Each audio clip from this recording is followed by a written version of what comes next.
You're listening to NGSC Sports Radio. Hear us live on NGSCSports.com, where you can get awesome analysis for all things sport.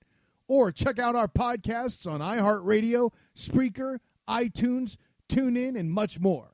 For our latest videos, head to NGSC Sports YouTube channel. Follow us on Twitter at NGSC Sports and like us on Facebook. NGSC Sports. We never stop.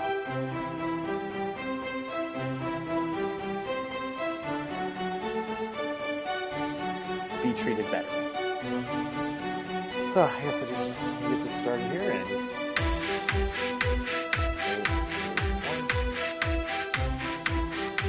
no preamble today, folks. We're just going straight into the pod because it's just me. That's right. It's the all Edcast today. Well, I shouldn't say that. It's not really all me. It's actually going to be a lot of Wes, but the live portion. Plausibly live portion is just me. Hi everyone, welcome to a Foreign Affair podcast, episode 84, the Super Raw cast. I am Edward Green. McCall Wes Bradshaw is currently on special assignment in the Pacific side of Mexico, maybe? I don't know. He's currently living his worst nightmare as his alma mater high school team, the Rocky Mount Griffons, are going to be playing for a state championship in football this Friday night, and he doesn't get to see it. He is crushed, but he will survive. We still have a packed show for you today on the Foreign Affair podcast. I will be recapping somewhat quickly everything that happened in the Barclays Premier League this weekend, and it was still a huge weekend in the Barclays Premier League. Lots of narrative, lots of drama to talk about. We'll also be telling you about the Champions League. The group stage is done and dusted. We will tell you, I'm so used to saying we. I will tell you who's going through, who's going to Europa, and who's just donezo. I'll let you know how Liverpool and Tottenham are playing tomorrow, or today for most of you listening to this, in the Europa League. And I'll even give you a quick look at some FA Cup ties coming up here next month. And that'll be the first little tournament of the new year that starts up for most of the Premier League clubs, as well as a lot of the clubs in the championship. Of course, this podcast, the Foreign Affair podcast, is brought to you by NGSC Sports and NGSCSports.com. We never stop. I really got to learn to slow down a little bit. If you want to find us, you can still find us on the Twitter at All New Sport Show. You can also find us at our podcast handle at AFA Pod. The All New Sport Show is our sister show that we spun off from. You can find us on Facebook there, facebook.com/All New Sports Show, youtube.com/The All New Sports Show. Find us on Periscope through all the All New Sports Show handle. And you can also email us, allnewsportshow@gmail.com.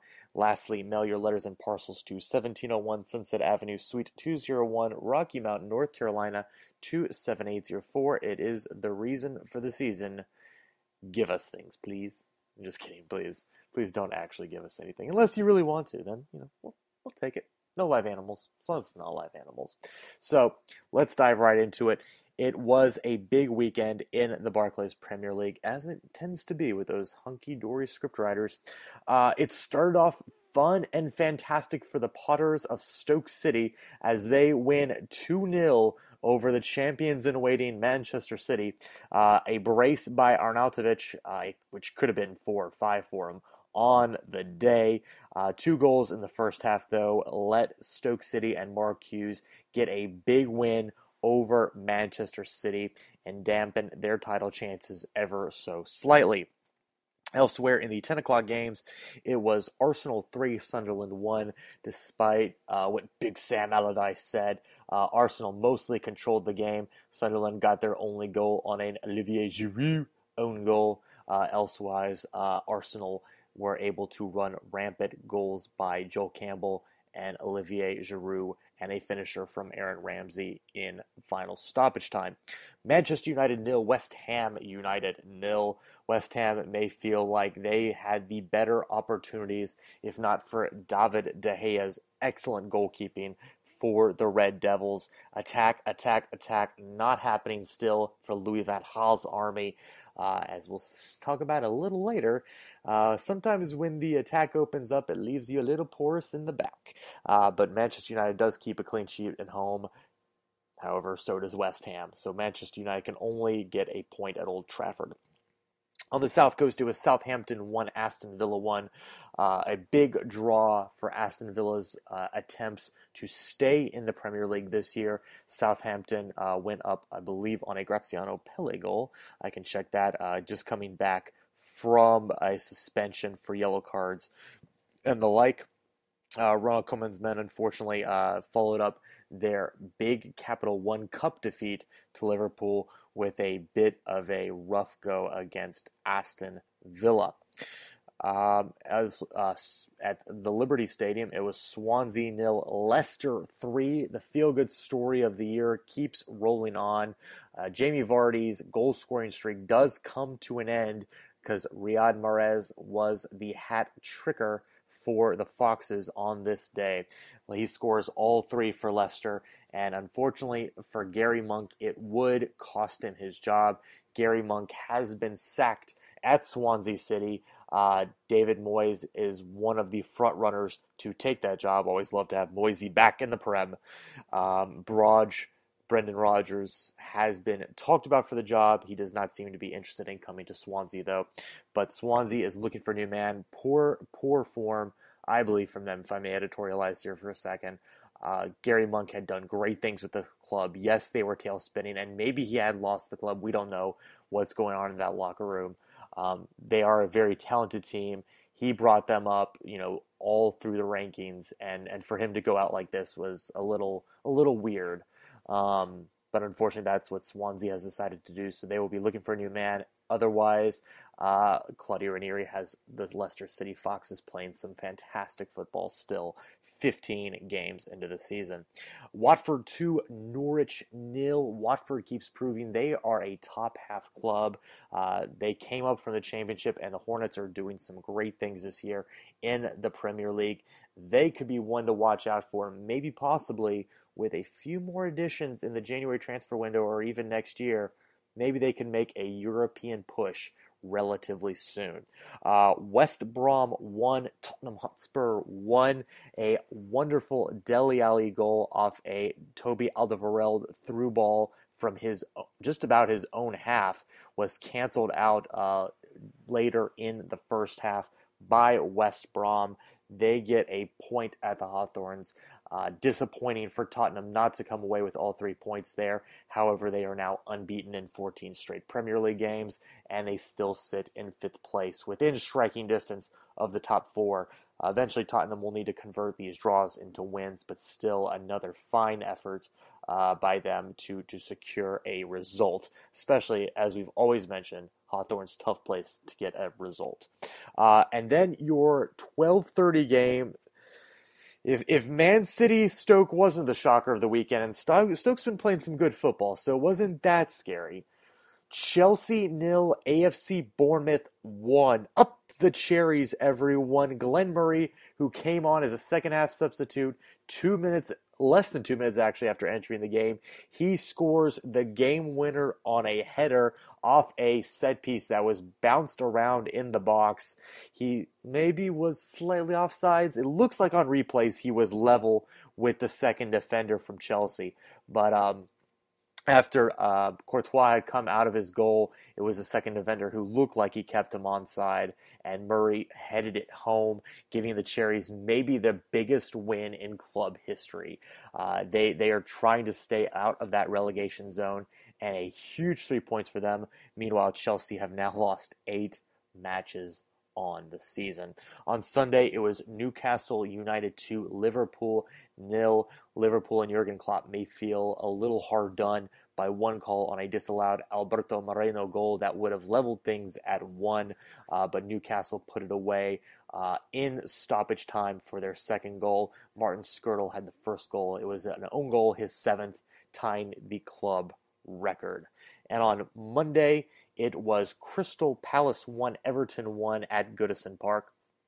Everton was trailing after a Scott Dan second half goal, but Romelu Lukaku picks up his 50th goal for the club to equalize and get Roberto Martinez's side a well-deserved point. Very up and down game, very well-played game by both sides. Highly entertaining, as 1-1 draws can be from time to time.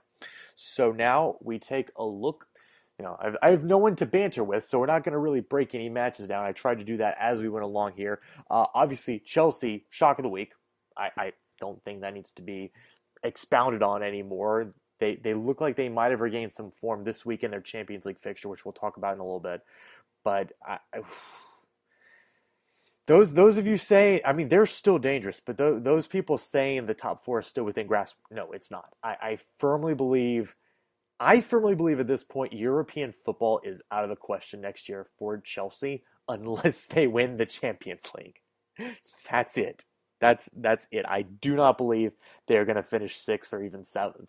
I think getting like to 9th would be good for Chelsea right now. So we'll see how they do coming up here as we've been through the first 15 this season.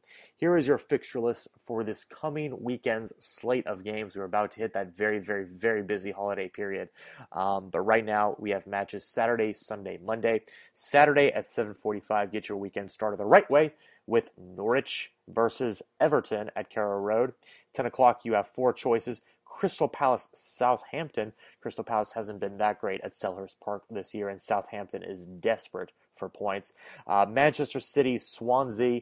We'll see who Swansea has tabbed as their man for that match, if they want to put in an interim manager or if they will have a guy in place by then. Sunderland, Watford at 10 a.m. West Ham, Stoke. Both teams with good results on the weekend. See how they do coming in against each other. West Ham has been better on the road. We'll see how they do at Upton Park. And at 12:30, suddenly plucky AFC Bournemouth versus Manchester United. Will we see more attack, or will the Cherries add another scalp to their prized possessions? On Sunday at 8:30, it's Aston Villa versus Arsenal. We'll see if Remy Gaillard can keep up his men and build on the point they got against Southampton. And then at 11 a.m., Liverpool hosts West Brom and Tottenham hosts, Newcastle. I believe Liverpool and Tottenham basically just traded opponents after this past weekend. That's what Europa buddies do. That's what we do. And on Monday, December 14th, just 11 days from Christmas, 3 p.m., Monday Night Football, Leicester City, Chelsea at the KP. Oh, it's going to be rocking. Do the champs have something left in the tank to take out the Foxes? Leicester City has only lost once this entire season. As we look at the Premier League table after this weekend's slate, here is the live look. Leicester City sits alone in first place. They have 32 points through 15 matches.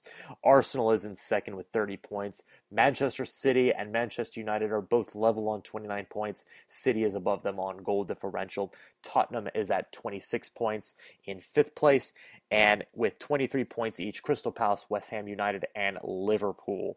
At the bottom of your heart, the relegation zone. AFC Bournemouth right now just outside of it with 13 points along with Norwich.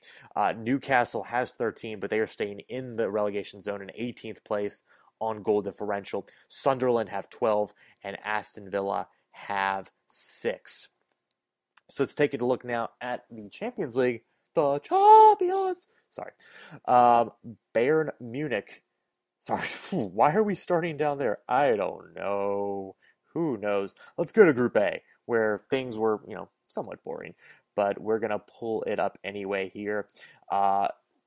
PSG got a 2-0 win against Shakhtar Donetsk. Zlatan with a goal in the 86th minute. Real Madrid an 8-0 win over Malmo FF.